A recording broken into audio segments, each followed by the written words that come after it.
رزق بيه رزق بيه، اصبر طيب اصبر اصبر اصبر اصبر. يا ريس عمال اجري وراك. يا ريس في ايه؟ امرني في ايه؟ قطعت نفسي. تحت امرك. بقول لك يا ريس دلوقتي الاخ ومعم محمد على الحوار اللي حكيت لك عليه المره اللي فاتت. تمام. حلو. فانا دلوقتي اعمل ايه دلوقتي؟ والمحامي مات، نعمل ايه؟ المحامي بتاعهم فين؟ خلاص الله يرحمه يا ريس. خلاص ماشي، هاتهم له وتعالى على المكتب نحل المشكله دي. يعني اجيبهم لك كلهم دلوقتي ان شاء الله، هاتهم له وتعالى على المكتب. خلاص ماشي يا ريس. ماشي ماشي. تمام. ازيك يا حلمي؟ ازيك يا محمود؟ اخبارك ايه؟ تمام الحمد لله. كله تمام؟ كله تمام. دقت ساعة الصفر خلاص يا حلمي.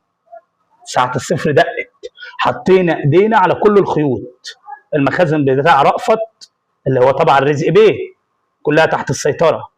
يعني خلال ساعات المفروض ان احنا نكون مسيطرين على كل حاجة، وخصوصا ان مش عايزين رزق يسافر بره مصر بعد ما قتل الدكش، لان قتل الدكش ده كان يعتبر اللي هو التاجر الصغير اللي بيوزع على التجار الصغيرين وبيسمم شباب بلدنا. فالحمد لله. وموسى انا وديته في مكان بعيد مش هيعرف يوصل له عشان يقتله، فلازم نتحرك نقبض على رزق باقصى سرعه.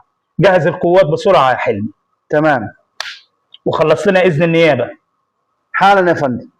ماشي. ايوه يا رأفت، ايه ما بتردش على التليفون ليه؟ خلصت على اللي اسمه الدكش ده ولا ايه؟ طيب تمام تمام تمام. والواد اللي اسمه موسى سايبينه ليه لحد دلوقتي؟ اعمل حسابك يا رأفت، النقيب محمود بينخرب ورانا، النقيب محمود ابو العز بينخرب ورانا. اسمع الكلام اللي بقول لك عليه. ايوه البضاعه كلها هتتوزع النهارده، واحجز لنا بكره على طياره 9 الصبح. بس اهم حاجه خلصوا على اللي اسمه موسى ده.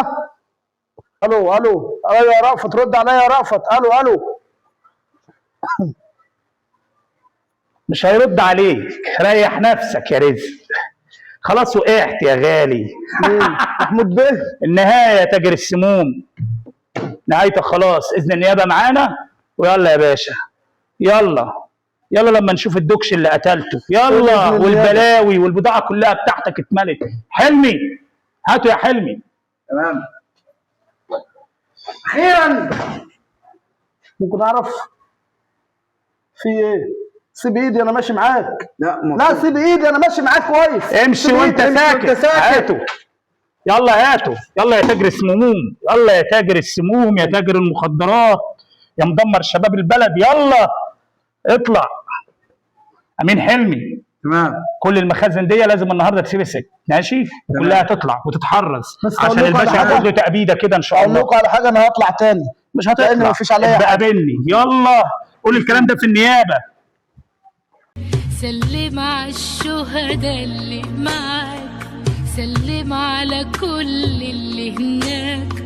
عمرك كان تمن الحرية، لكن بلدك مش نسيان.